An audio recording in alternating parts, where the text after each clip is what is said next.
The southern U.S. has been hit by a massive snowstorm. It brought along with it sleet and freezing rain. Parts of southern U.S. is now battling icy roads and power outages. Thousands were stranded across the cities. There have been delays and hundreds of flights have been cancelled. Several drivers in North Carolina and Virginia were stuck in snow. Drivers have also reported losing control on icy patches. North Carolina Governor Roy Cooper has asked the residents to stay off the roads.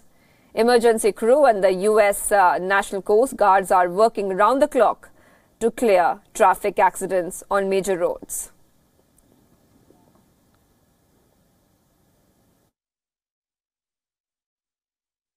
From Charlotte across central North Carolina, the biggest concern now is ice making roads even more dangerous and increasing the likelihood of more power outages.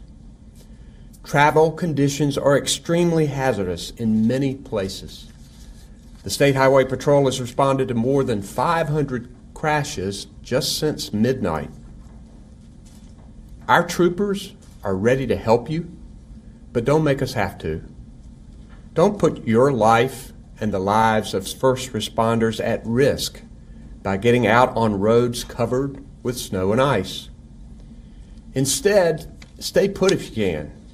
Wrap a few presents, decorate the tree, and watch some football.